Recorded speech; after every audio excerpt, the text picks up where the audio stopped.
Ginny and Neal are going to cover talking about a budget that is more heavy on the visual effects, whereas Myles and Greg are going to cover one that is a natural history film to talk about some of the differences in those two things.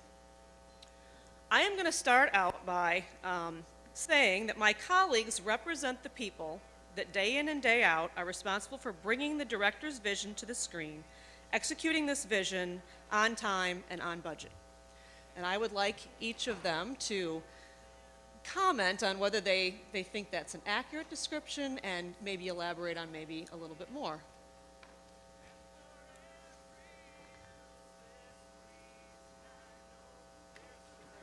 I would say it's accurate. It's certainly academic, but the only other thing I would add to it is the client, the investor, the producers that raise the money and whoever's showing up with the money. The other aspect of it is often there's protecting their interests or their goals or their brand or their mission. Like maybe in the case of National Geographic, I've worked with them so long, I know their mission and their interests. So sometimes that conflicts with the director, sometimes it doesn't. So I kind of add that as an extra thing that I put on top of it. Yeah, I don't know if there's much more to add to it. I always say that the job we do is return the investor their money, and how we do that's very complicated. But and as from a live action standpoint, digging into how we execute is my primary job description, and pulling out all the parts and putting it all back together again. Yeah, I totally agree with all that. I also feel like in the natural history world, we tend to work with smaller crews, and so there's a blurring of lines. You know, in the larger jobs, feature jobs, or you know, the line producer role can be kind of specific and defined. And if you're, you know, if I'm chasing tornadoes with Sean Casey, you know, there's maybe less line producing and more, you know, other aspects as well. I think my primary role is to be a collaborative teammate member and make the best movie we can make. And if that's following a great director who has a strong vision, that's fantastic. That's actually the easiest scenario. If it means that we're following a less than brilliant director and he doesn't have a vision, that makes my job harder, but it doesn't mean we can come back with any less of a film. So oftentimes my job is all about creating momentum in the production, maintaining momentum, not ever slowing down or letting challenges get in the way of success.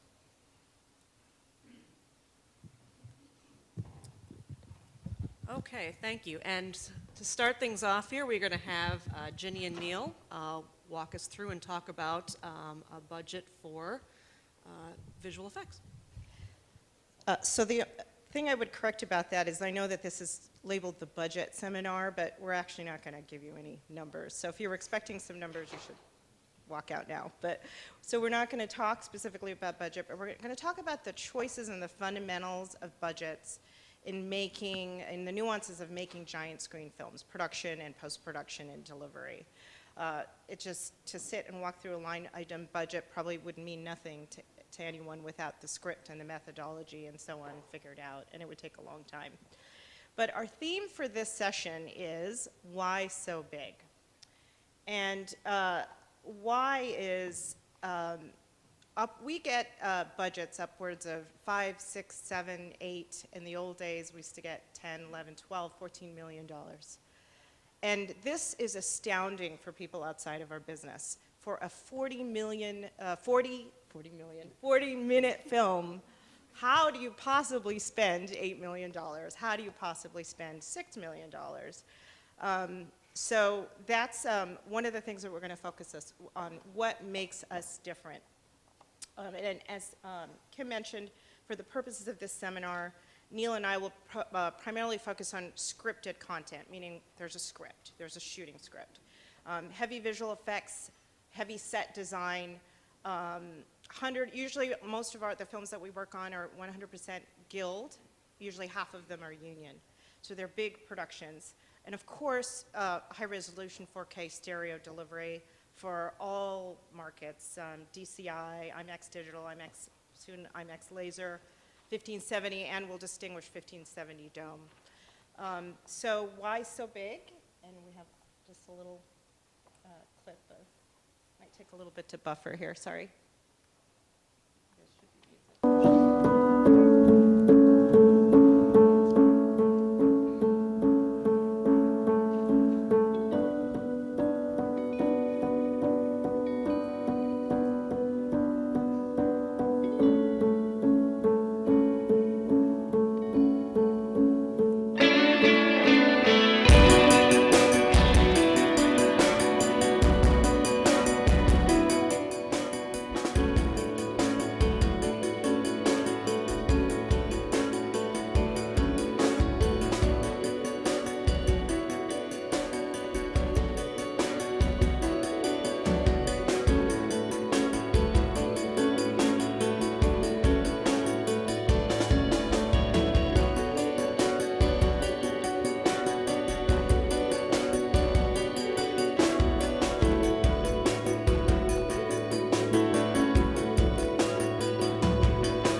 就是闹着的感人，他手搂着好像出手了对角的音乐风，也就是闹着的感人啊。 1, 2, 3.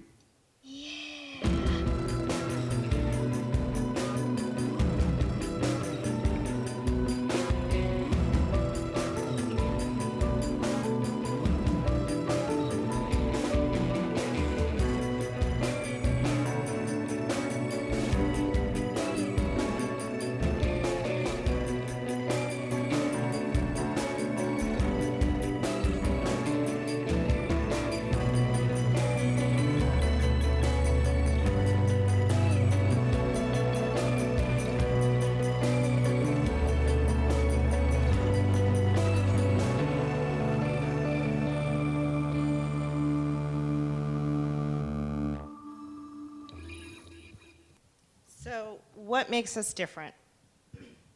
So I'm going to briefly talk a little bit about script and development, just because as a budgeting thing, there's a lot more time that we spend in scripting and development. Again, we don't shoot until we have a shooting script. But part of the uniqueness of our business is that our scripts are heavily research-based. And the same process we go through script clearance in the feature film world, we do an intense clearance of the script for science content. And this can range depending on the client and their needs. For example, National Geographic has a standards and practices division where I have to provide 3 references for absolutely every single thing in the film. And it can't be Wikipedia. And so I'll have to be talking to a researcher, talking to someone, and making sure that all of it is backed up. And it's constant throughout the process, the filmmaking process. Of course, contacting museums, science centers, the exhibitors, knowing your audience, from the programmers to the attendees, figuring out all of that up front early on and incorporating that into the script. The other thing if you get something like an NSF grant, which I've done quite a few NSF grant films, is that there's a process that you need to make sure that you have scheduled and budget for. There's lots of evaluation processes, of formative evaluation. So all this process takes time, and it's part of your schedule, so therefore it's part of your budget. So it's something to keep in mind when you're doing the budget, to leave time for all of that. So now that, let's say, we have the script and we've done all that work and we're ready to go on, Neal's going to talk about the live action part of producing these films. For in particular, with respect to the subject matter that we're covering, we often get the approach, sometimes you're lucky enough to get the question, well, here's the script and how much will it cost? Usually you get the script and this is how much you have to spend. And from that, I tend to view budgeting, not so much as budgeting, but allocation. How are we going to prioritize where we're going to put the fixed amount of money we have to spend, and how are we going to get it from an idea to the screen? And a lot of that is looking at things that aren't necessarily related to many people with respect to documentaries, such as we have production staff, and they're sometimes very large. Some of those clips up there, we had 100 crew working in Los Angeles, full union, full IATSE, Teamster, DGA, WGA, every affiliation you could imagine. So full union, large crews, extras, cast, wardrobe, hair, makeup, all things that we have to deal with that aren't traditionally associated with documentary filmmaking. Then also in support of the VFX, of course, there's motion control and set design, production design, attention to detail, things you can hide in smaller formats you cannot hide in this format, so it drives up the cost. All these things cause you to move slower and cause things to be more expensive. Specific to large format, all those things are true across any platform generally. But specific to large format, we pay more attention typically in the vanities. We have to pay attention to panty lines and crazy hairs and things that you wouldn't necessarily worry too much about in other formats. The production design, same way. We can't hide things as easily, especially when your field of view is significantly larger than the field of view of, say, a television or a theatrical film. The lighting is higher because a lot of the cameras are slower, so we tend to have to put more light into the camera, so we have to spend more time lighting with bigger lights, and they're also set back further, so they have to be where you might have worked with a 4K for a certain setup, maybe we have to put up a 10K. And so all this translates across the board, and up to including, I was overhearing a conversation with Dylan Reed during lunch just now, and we were talking about the 3D. He was discussing the 3D, and even our 3D is different from traditional theatrical 3D. So there's a lot more to pay attention to in this format. And of course, Jenny mentioned the image capture. In our format, 4K, when it comes to image capture, not delivery, but image capture, 4K is not enough. We need, 6 isn't enough. 8 might be. I guess we'll find out when it comes out. But we really like to be ultra, ultra, ultra high capture, which again just has its whole a list of ancillary problems, including data management and what you do with the stuff as you get it. Back in the Solido days, we were lucky to get 3 or 4 setups in a day. So it's just a very slow-moving process. It takes a lot more time to schedule it. You're moving tonnage when you go out in location. So it's across the board just a lot more complicated format to work in. Back to post? Yeah, I was going to talk a little bit about the post. And I know there's quite a few USC students here too, so we're sort of trying to cover as much a base as we can in terms of the nuances, particularly for giant screen, but also cover a little bit about the production process. So one thing that distinguishes, of course, is we have a film pipeline, and just not a normal film pipeline, but we have 1570 millimeter film. And in the old days, we shot exclusively Solido 1570 with the onset of digital. We started to move towards economies, and as Neal said, sometimes the digital cameras aren't necessarily giving us what we need. But we do for sure try to always, if we have the budget for it, to shoot our aerials still in 1570 2D. And we take those, and also the wide vista shots. And we still shoot those, and then we take them into the post-production pipeline. We scan them at 11K, and then we put them into our system and then downsample them again. And we found that that's given us the best results. And even then, as I was talking to some filmmakers, even then using gyro-stabilized rigs, absolutely got to have on an aerial cinematography shoot, and even then we get it back and we have stabilization issues and we have things that happen, and then we spend, in our pipeline, we spend time fixing them, and we have to compromise sometimes between the image and the stabilization and the experience that the audience is going to have. And this happens all behind the scenes, and nobody really knows it sitting in the audience, but what it takes to put every one of those frames out. So when you're budgeting, you got to be thinking, you know that there's going to be film coming in. You've got to have your aerials, depending, obviously if you're doing a film on robots, there aren't any aerials.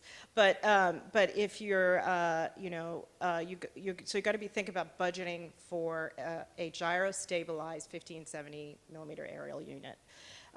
With the onset of UASs, which we call drones, there might, as soon as the FAA releases some regulations on what they can carry and so on, maybe we'll start to see some other kind of aerial cinematography work coming around.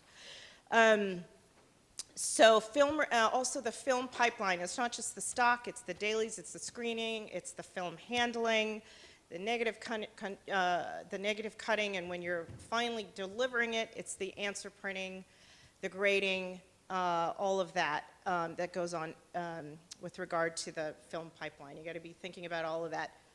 When you're going to the IMAX Film Fund, don't turn in a budget without film in it, because it's a part of the process. Visual effects. What can I say about that, guys? It's 4K stereo.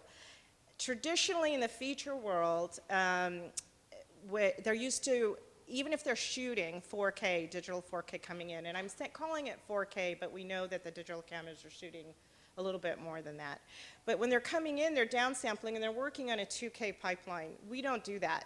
We bring it in 4K, and now we simultaneously are editing stereo, and in our case, we built a 4K pipeline where we're simultaneously conforming in 4K. We're projecting on a prosumer 4K monitor, because you've got to see your dailies once you've shot them. In the old days, We did 35 print downs. We were able to go to Crest National and telecine them. But even then, you weren't getting to see the whole image. So we got frustrated by that, and we just bought like a 4K prosumer monitor, and we watch everything in 4K for dailies for QC. We don't do much 2D to 3D conversion in our films. We pretty much shoot everything 3D. But occasionally there are things that you have to shoot and you didn't get it 3D for whatever reason, or one eye has flare in it, or something happened to the polarizer, or something, you know, in the Solito, whatever it is. You should be also prepared to have an allowance for something, for some 2D to 3D conversion. Okay, I have apparently got to switch. Color grading, I will say something about color grading, and actually this is probably gonna overlap, but during the grading process and during the shooting process, we always shoot with the domes in mind, of course. Sometimes that shot doesn't work, so what happens is we spend a lot of time making sure that it works in 1570 and for the domes. Where that happens is we do a lot of frame extensions, we do specialized color grading, everybody does it. And because we have different theaters with different delivery requirements and so on. But I'm going to actually pass this on because some of this will overlap with what you guys are going to talk about.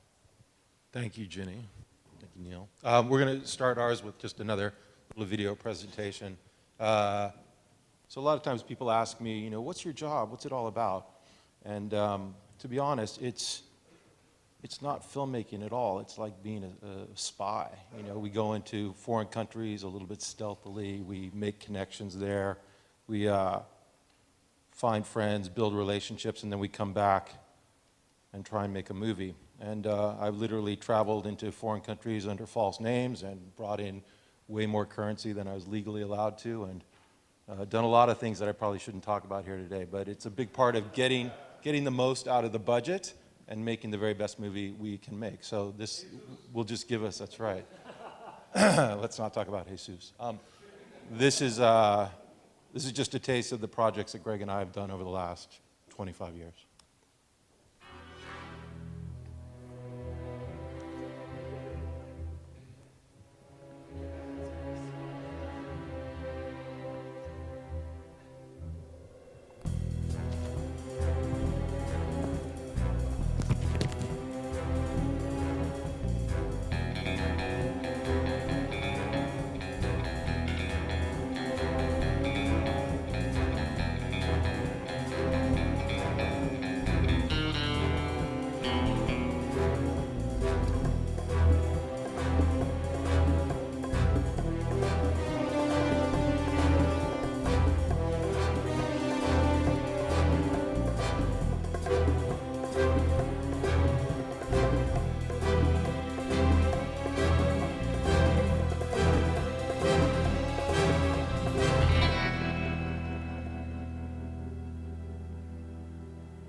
So we try to keep that short so we can talk and listen to ourselves talk more.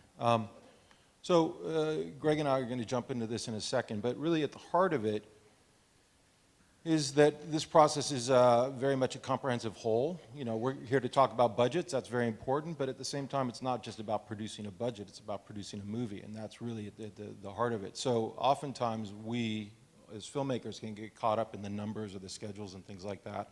You know, the reality is that all of that is to serve a purpose, and if that purpose isn't to make the best movie possible, then you're failing from the start. So we will oftentimes start at a macro level, and then we'll work down to micro levels. So it's not unusual for us to have lists of lists of lists and things like that. But there are some key, like fundamental things that we keep in mind as we move forward. So I've thrown them up in a really sexy PowerPoint with beautiful slides. But for whatever reason, there we go, because I keep opening Jini. Sorry. Okay, so keys to success. The first one is just be there. You know, too often we go out in the field and it's difficult and it's raining, it's muddy, the animals aren't doing what they're supposed to do. But you got to go, because you just never know what's going to happen. And some of the greatest shots ever in some of our movies were captured on really abysmal days, like days that nobody wanted to go film. But you're there, You're being paid to be there. You better be out there and make the most of the opportunity. Be prepared. Greg, you want to talk about being prepared? Sure. You know, I'm going to step back for 1 second, Miles, because a couple things that Jini said really struck me.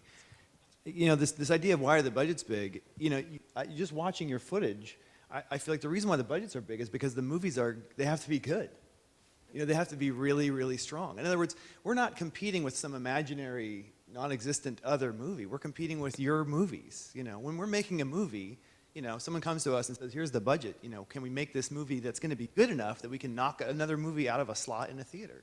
So and that kind of struggle, that battle for making something that's at the quality level within this budget range that we have. So now we have our $6 million or whatever we have. You know, can I knock Miles's movie out of the running, or can I knock Jini's movie? You know, that's always this. I feel like that's why the budgets are as big as they are, because we are all trying to make movies that are of this level of quality. And the second thing I wanted to say is, I'm sorry, Miles, to diverge, but there's this kind of diminishing return. In other words, look, we can all make movies with, you know, our phones, right? But in order to make them that are at the quality level, you have to push so hard. You know, one simple thing we always deal with is shaky aerials, right? It seems like such a boring topic, but to make the aerials not shaky, I mean, it's a real fight. It's a struggle. And if they are shaky, fixing it is a real cost. And you can't just put up shaky aerials in your IMAX movie. I've seen them. They make me want to throw up. I don't even get seasick. But in other words, what we need to have, you know, and what anyone will tell you, Jonathan or Don or anybody in this room will say is that footage isn't good enough. It can't be in the movie, you know. And how are we going to fix it? So in order to fix it, you have to expend the money to make the movie work, to make it work. Okay, sorry. So going back to being prepared, forgive me, those are my sort of opening remarks. Being prepared, look, that's just a question of researching and knowing what you're supposed to know about the place, wherever you're going to go. We spend a lot of time figuring out what that is going to mean, and it's hard to generalize about budgets. There's a reason why we're not talking about numbers up here, because in order to make a budget, you have to say, okay, here's what we're budgeting for, and that's your starting point. So every single time you start the process, it's always totally different. In other words, if you're budgeting for a shoot in Morocco, if you're budgeting for storm chasing, that's a totally different, you know, square one. So it's not, you can't really compare the processes very well. Being prepared, however, just means that you go through the whole process of what's the story we're trying to tell. Are we going to be we're making a movie about volcanoes, or are we making a movie about butterflies? So whichever of those means, it's just the complete research process you have to go through in order to even produce the budget, you know, in order to know what that means. Sorry, that's enough of me, Miles. No, it's good. I thought you were doing great. Yes, we all spend a lot of time on preparation, and there's a phrase, victory loves preparation, and I think about that a lot. But to be honest, you can never really truly prepare for what we encounter in the field. It's quite different from Neal and Jini, who have a very clear script and storyboards, and they have a stage, and they know what time the crew's going to be there, and you know, their call sheets and all that stuff. Oftentimes, we're sleeping in the grass in a tent in the middle of Zambia or something like that, and we're basically on the fly. We know we have a shot list. We've talked about what we're there to get, but every day is an unknown, and so you have to be really, really ready to adapt. And it doesn't just mean adapt like, hey, we're going to skip lunch because the lines are doing the Macarena. It means like, you know what, a camera went down and we can't fix it, so now what do we do? So you have to be constantly thinking. And when I talk to people about, you know, what does it mean to be a line producer or a field producer, I will tell them that it's being the worst case scenario guy. It's thinking way ahead. What's the worst thing that could happen? And then making sure that it doesn't happen. And oftentimes I get into a lot of trouble with crew members because I'll say like, hey, I know you want to do that thing, but it's a really bad idea because there's a chain of events that could lead to something hopefully not catastrophic, but certainly, you know, dire in terms of the production. So if we've only got one lens and it's a critical lens, you know, duct taping it to the hood of a pickup truck and driving it through the dunes is probably not a good idea. So oftentimes, you know, we adapt and we have to adapt on the fly. But again, knowing that you have to do that and being good at it can result in some really amazing things. So the other thing is, when we start this process, the first question that I always ask is, where do we want to end up? Where do we want to end up in terms of story? Where do we want to end up in terms of picture? Where do we want to end up in terms of delivery? Because in this day and age, there are so many different formats, and there are no sort of single standalone, we're just making an IMAX film. You know, like those days are long gone. So it's all about multi-platforms, multiple formats, 2D, 3D, 40-minute, 20-minute, you know, all of this stuff. And on the last project we did, we had 140 different deliverables. You know, when you start thinking about foreign language versions and texted and textless and all that stuff. So knowing at the front end what you need to have at the back end is a really critical part of the process. You want to talk about hope for the best, prepare for the worst? Hope for the best, prepare for the worst. It's another phrase that I use often when I have especially young camera guys who are testosterone driven and they just think everything is going to work perfectly. And I say, yeah, of course, that's what we're going for, but are you ready if it doesn't? And sometimes they look at me with this kind of glazed look in their eyes. So again, thinking about the macro, moving into the micro, what are we going to shoot on a particular production? I mean, if you say we're going to go shoot lions in Tanzania, well, that's a really simplified way to say it, but okay, that helps to kind of define what the goal is, what the scope is, and then from there you start to apply different things. So people, cultural events, weather, meteorological events, animals all the time because we love animals in this format, even landscapes and geographical features. You know, shooting and budgeting and scheduling for an Everest shoot is much different from shooting, budgeting, and scheduling for a shoot at Venice Beach, you know. And so there are layers of complexity, and when you're shooting out in the wild, that all goes up exponentially. I don't even know what the next card is, but it's all yours, Greg. Well, I guess, so my feeling is, how do we approach the process of shooting in an exotic location in terms of the budget? So obviously we can do the research like we talked about, but there's so much, well, this goes back to how you start the budgeting process. You know, are you either going, in my experience, there's three ways to approach, to begin it, and that's either to have a very backed up budget. This is kind of the way Disney likes to do it, where they want specifics for everything you have. In other words, if you have you need truck bids, you need crew bids, you need everything totally backed up. Are we over time here? No, we're good. Okay. And that's one way of doing a budget, but that gets you into a lot of danger if you're shooting natural history stuff, because of course, when the lions don't do what you want, then you don't have any fudge room. So the second way is what I consider your best number. So if you're shooting in an exotic location, it's the number that, look, here's what I think we can actually bring the footage home for. And that's just based on, frankly, a lot of research and hope. And some guessing. Myles is saying guessing, but the truth is that we say, okay, well, this is what the trucks are going to cost, this is what the crews are going to cost, and here's how many days we hope to be there, because we always know that the directors are going to ask for as many days as they possibly can. They're always going to, they're going to stick you for as many days as you'll possibly give them. And then you just have to realize that we may or may not get everything in that amount of time. So for an exotic location, you just, all the stuff that Myles has listed, these are things that you can research, and then you have to just assume, well, this is the best case scenario, but then what's the realistic case scenario? One thing that we've all made different kinds of films, and we've all made the same kinds of films, so this is a common experience. But when you're talking about visual effects and working with union crews and stuff like that, I would imagine you can't even think of a day that you didn't come back with footage. But in natural history stuff, it's not unusual for us to go out with cameras and spend the whole day, 14 hours, and come back with nothing, not a single frame of material, because the conditions weren't there, animals didn't show up, whatever happened. So again, we try and build in buffers, we try and build in estimates to allow for that, but we're very much at the whim and mercy of a variety of variables, and so we set ourselves up for success, and we try not to get crushed or demoralized when it doesn't go according to plan. I think we got one more card. Hit it. Conclusions. So shooting these films in these locations is a big part of why we got into this business. It's a life of adventure and travel, and we get paid for the privilege. And best of all, we come back with movies that people get to see and hopefully enjoy. When it's working, it's a thrilling opportunity with a lot of steady state anxiety and fear. And that's no joke. When it's not working, it's even more thrilling, but it can take years off of your life. Look at Greg and I, like, it's not pretty. It's important to be realistic and to plan to the best of your ability, but again, in the natural history world, be ready to adapt or literally die. Like, it's how it works, so, okay. So I guess the question I have is what distinguishes So that, is it the same for TV, feature natural history? How is it different for us as giant screen producers?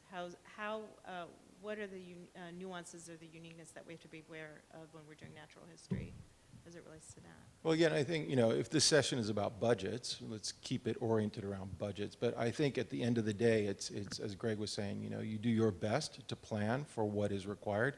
You take into account special considerations for giant screen, so more equipment, more lights in some cases, more crew, harder to travel to the locations. There are a variety of different things that just add to the complexity. But the good news is that we've all been doing this a long time, so we're able to probably make better guesses than some of you who've never done it before. But a lot of it too is you don't know until you get out there. So you build in some buffers and you hope for the best. So on our side, the same thing. We're shipping. Oftentimes, we're going to locations like on Sea Monsters. We're shooting in the Bahamas. We had to bring in wrecking vessels to hold the Solito camera and put it underwater with its housing. We had to ship. What was it? The giraffe? Did we ship the giraffe? The sorry, it's a long time ago. We had to ship the giraffe crane. We spent an enormous amount of money on shipping equipment. We have very specialized crew. You think about the key grip. Well, we have a 3D key grip, and we have, that experience really helps. We have, because we have specialized crew, we also have a little bit of a larger crew. For things like Magnificent Desolation, we had to find a very, very large stage at Sony. And Neal can talk about what it took to build out that stage and the lighting systems for it. The light that we needed to put on that stage, it's far greater than you would have had to do on a feature. And you have to account for all of that if you want to talk a little bit about that. 150,000 watt, actually. Yeah. Tag on with what these guys said, it's all about planning. Is that better? The planning part, and then the other beast that we all live at the burden of is luck. I would say I'm the luckiest film producer on the planet, because we go out, we make our good guess, and then I rely heavily on good luck, and I hope that doesn't deprive me of a job at some point in my future by admitting that, but it is the truth. You plan, you schedule, and then reality hits, and you have to be able to adapt to it. And with regards to stage building and set building, it's just the same as in feature film, except heavier, bigger, and slower, and that's why so big. Yep. Daniel. We talked a lot about B budgets, so on location, but in my discussions with people like Rick Gordon and Andrew, the post budgets seem to have skyrocketed, and I wonder if you could speak to that, because in answering the question, why do these films cost so much, there's a kind of minimum level of entry here, and it begins with, there's obviously above the line, and there's post, but can you speak to post? Can you speak to post and deliverables as to one of the reasons why the ceiling is so high on these? So I think it goes back quite a long way, but when we were just producing film prints, they were expensive, and the whole process of neg cutting and answer printing was expensive, but it wasn't multifaceted the way that it is now. So there's this fallacy that digital is cheaper and faster, but the reality is that it's digital and it's faster and cheaper if you want to do it wrong. If you want to do it right, it's just as expensive or more so than film. And then deliverable lists have just gotten longer and longer and longer. It used to be 40 minutes, that was the film. Now it's a 40-minute film and a 20-minute film and all these other things. So the costs for the work have gone up, and the scale and scope of the work has increased, and so yeah, it's a big part of it. Go ahead, I see you're dying to ask another question. It's just, I think it'd be interesting for people to know something like, I know you're reluctant to put numbers to this, which is fine, but can you speak to conversion of 2D to 3D, what the cost of that is per minute? Sure. So back in the early and not so good days of 2D to 3D conversion, it was costing, depending on where you went and what country you did the work, anywhere from sort of $10,000 a minute to upwards of $100,000 a minute. There have been efficiencies of scale and technological advancements that have helped to make the work better and more cost effective, but it's still a situation where you get what you pay for. You know, if you're trying to get $10,000 a minute, buckle up, because you're going to have some pretty meager 3D. There are companies out there that we probably all know, like Legend and Prime Focus and a few others, that are doing really high quality work. And again, depending on how intensely you want to do that effort, it can be 50,000, 70,000, or it can be 25 or 30,000. It just depends. So, but I will say that having done the Africa film, which is an 80-minute film with about 25 minutes of post-conversion, if you give those people the time to do it and you give them a reasonable budget, they can produce quality content that is almost imperceptible from natively shot 3D. I don't do much 2D to 3D conversion because we shoot 3D as much as we can, but so I don't have that. But one thing I do want to mention about the digital, you know, in the old days when we shot everything film, and I was just recently talking at USC, and I was reminiscing about I kind of really miss shooting it all film. It seemed like a lot easier than the digital pipeline. But now we have to, every single shot in the film essentially becomes a visual effects shot. We number every single shot. We watch every single frame. And we have to do a lot of image processing. Even that technology, though, is getting off-the-shelf stuff is starting to compete, but even then you got to go in there and take a look at the image and select things that have to be sharpened versus other things. We denoise, we degrain, we want to make sure shot by shot, scene by scene, how things are color graded and corrected. Then you start to do your output to film, and then you take your foot Lamberts and you figure out the lighting, and no theater is the same, and you try to get that information, and it changes daily, and it's just this sort of moving target sometimes. And it's a lot of work. It just takes a lot of people, and it's a lot of work, and it takes a lot of time. And it's all in the details. And I would say that I would agree that digital didn't make it easier. We're definitely putting a lot of effort and work into that. And in terms of, are the costs any different? Have they kind of skyrocketed? I feel like in the film area, they're kind of the same. I don't think that has really changed for me. In the digital area, we've just had to add more people, more time. And, you know, if you get, you know, I don't always, you know, we don't get to pick the budgets. People come to us and say, I have X dollars. What can we do with this? And it's not a decision we're sitting here making on our own.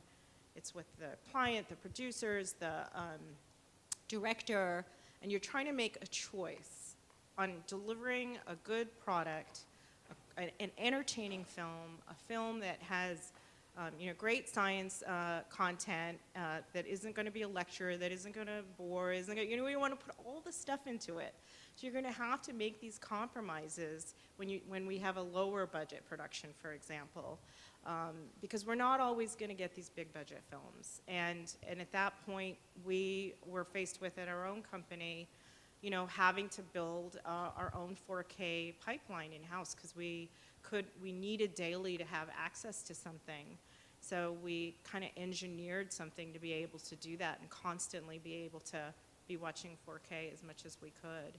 But the other thing too, just to come back to that, because you touched on it, Jini, like back in the film day, there was a pretty limited toolbox that you could use to make your films look great. And so you could do everything to that film frame and be done with it in a matter of days or a few weeks.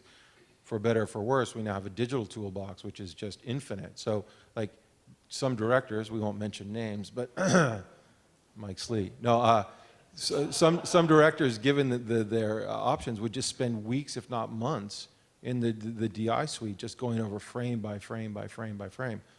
David Fincher spent 6 months color grading The Social Network, and when he was done, he went back and started all over again. So, you know, like, those are our worst nightmares. As producers, that's the kind of thing where you just go, yeah, I can't do that. That's your answer. I mean, David Fincher spent 6 months in the DI room, right? Like, so, and she just said, you need more people and more time. You know, there's an infinite number of options, so more people, more time. That's why it's going to cost more. But I have to say, you know, I think everyone on this panel, we talked about this before, is we're very interested in supporting people who are interested in this, in coming into this industry. And we're available to talk about those kinds of things and the details, the nuances and budgets and whatever when you need to, because it is a really great job. For me, the best part of the job by far is talking to scientists and researchers and figuring out a way to get this information across. I really, enjoy that part. I love the challenges, the puzzles. I love that fact that we're prepared and then something happens and we got to figure it out right there and then. And it's a really, my husband is in the visual effects business for feature film, and I always say he blows things up. We put things back together, and it makes a difference out there in the world, so. Okay, on that note, I would like to ask all of you to give a round of applause to this wonderful panel.